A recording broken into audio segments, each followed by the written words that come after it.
But today is not about anyone up here on this stage. It's not about the President, the Secretary of Defense, me, CQ. It's not about us. It's about something much larger than all of us. It's about our democracy. It's about our republic. It's about the colors posted behind me. It's about the ideas and the values that make up this great experiment in liberty.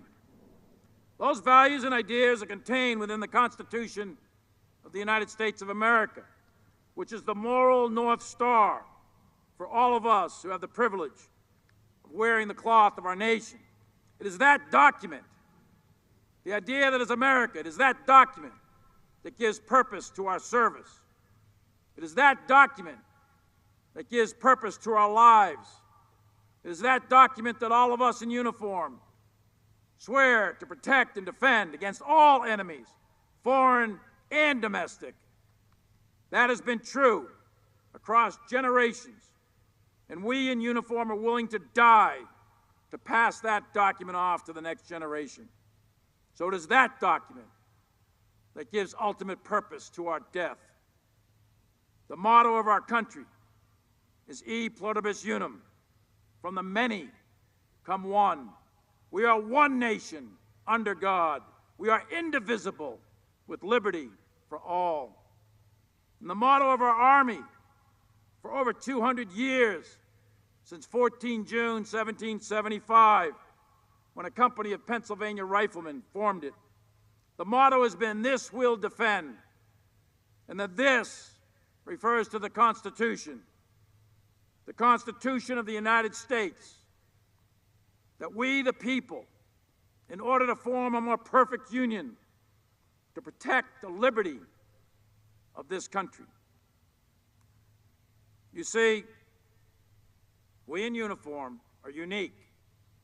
We are unique among the world's armies. We are unique among the world's militaries.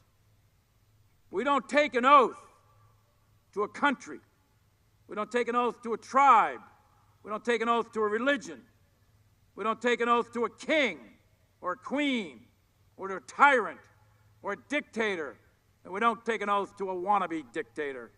We don't take an oath to an individual. We take an oath to the Constitution, and we take an oath to the idea that is America, and we're willing to die to protect it.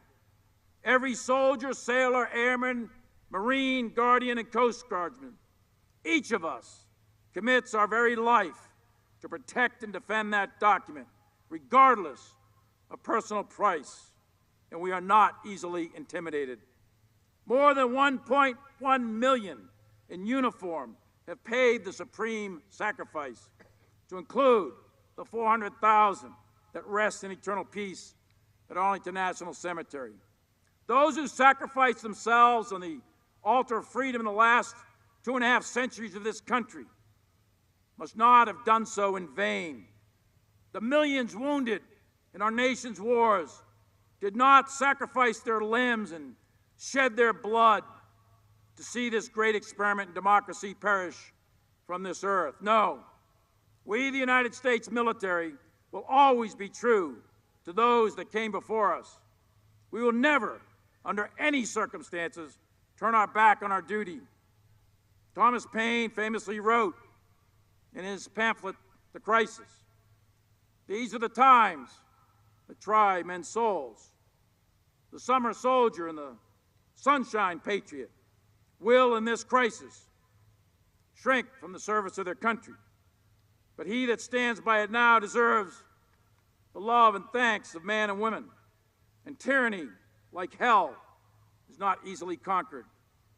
From the earliest days, before we were even a nation, our military stood there, has stood on the wall, has stood in the breach, has suffered the crucible of combat, and has stood the watch and defended liberty for all Americans. Each of us signs a blank check to this country to protect our freedom. The blood we spill pays for our freedom of speech. Our blood pays for the right to assemble, our due process, our freedom of the press, our right to vote, and all the other rights and privileges that come with being an American. It is the blood of our fallen, it is the blood of our wounded that sustains our freedom. and we should always be inspired by them. We should never forget them, and we should always honor them. That is why my father's uncle fought and was wounded at the Meuse-Argonne in 1918.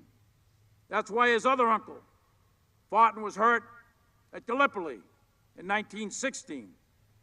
That's why my uncle, my father's brother, was at Normandy, and while my mother's brother was in the Philippines.